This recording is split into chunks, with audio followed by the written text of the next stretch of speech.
Respect Pop Radio 92.1 Johnstown, 104.5 Altoona. I feel like we haven't done one of these in a while, but I have an author interview for today, and Randy Susan Meyers on the phone to tell me about her book, The Many Mothers of Ivy Puddingstone. Randy, thank you for chatting with us today. Thank you so much for having me, Russell. I appreciate it. So tell everyone what this book is about. This book is about a mother who's totally dedicated to social justice and changing the world. That begins in 1965. And then she has a daughter who wants nothing more than a normal life. And I love that the book traces the relationship of the family with the history that was going on, all the way up until events that have happened in our lives just a few years ago. What was the connection between the family relationship and history for you? I was writing about the folks who were very active in the 60s and the 70s and continued that activism. The idea came when I was at a reunion and somebody referenced when they were in a commune, they started a children's commune for their kids, and it didn't work out, and they just laughed about it. But that really got an idea for me. What if there was a group who was so heavily involved in activism that after the Kent State shooting, they sent their children away to have them be safe, but it was really a bad idea. What I loved, the first thing I loved when I was first started reading the book in the first 50 or 60 pages was this idea that a lot of the events of what you're talking about in the 60s and 70s, I feel like people have kind of lost them to history. They know they happened, but they don't really know much about it. And I think this is a very important book for some young people to read, to tell them that what this was going on in that time was, I think, way more than we even remember or think about. Yeah, I think that's true. People, use the word hippies as though that's a catch-all for everything. And in fact, that word means almost nothing in reality. There were so many ways of being young then, but activism was a huge one.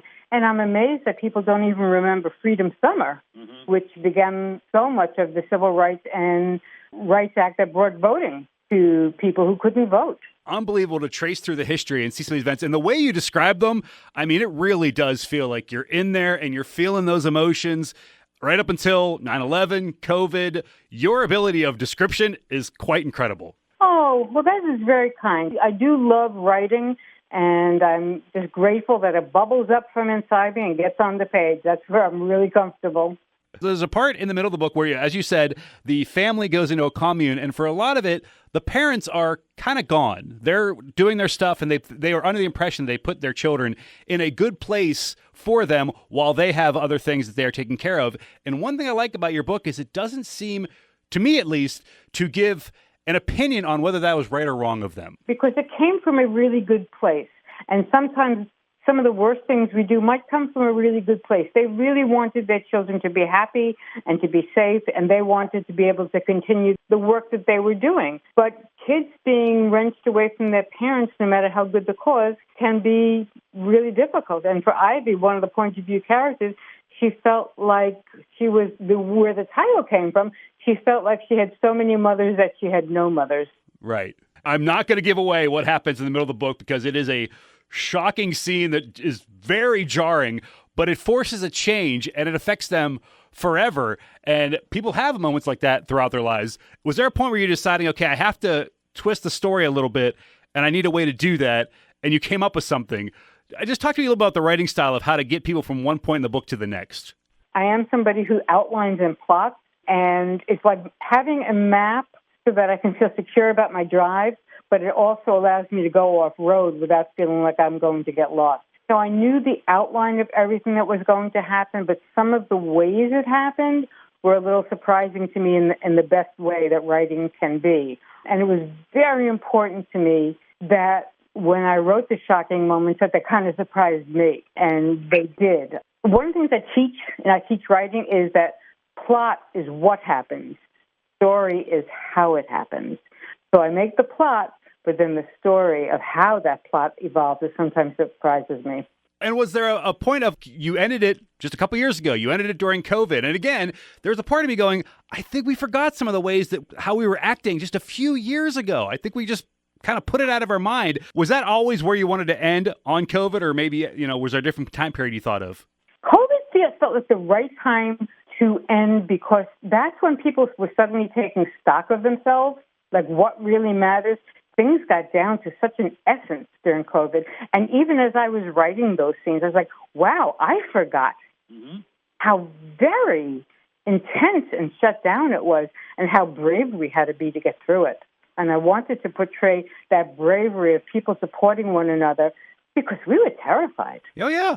It was a very unique time. And I do remember talking to a different writer, and I do wish I remembered which one it was at one point, where they said, like, we're going to start seeing books written about this and TV shows and music written about this, because when something happens that big in our lives, people are going to want to express themselves and what it meant to them. Exactly. I mean, I remember the first time I was aware of it, and we were just going into a play with our grandson, and I kept spraying his hands, and he said, "Grandma, I don't need it." And I got my mother voice on. I said, "Yes, you do." I really, really enjoyed this book. I think if you're into family drama, if you're into books like that, this is great for you. If you're into history, this is absolutely great for you. Do you know what's coming up next for you? Now I seem to be falling down the hole into wanting to save the world, because the next one is saving the world with a magical group of people who only get called up when free will must be taken on. Kind of intense, but it also has all the humor that I like to put in, because no matter who we are, we still do things like sit around in meetings arguing about monogamy and sex. So that's what my next one's about. I didn't even get into that. You have this whole thing about the way we as people intersect with each other and our relationships, and that just brings up... People could talk about the themes in this book forever. There's just so much there to unpack. Oh, thank you so much, Russell. That's very kind of you to say. Well, I enjoyed the book immensely. I recommend anybody pick it up if you like, I said, if you like drama, if you like history, if you just like a good read. It's a great, great, great book to pick up, and I thank you so much for chatting with us today about it. Thank you, Russell. Thank you so much for having me. Take care.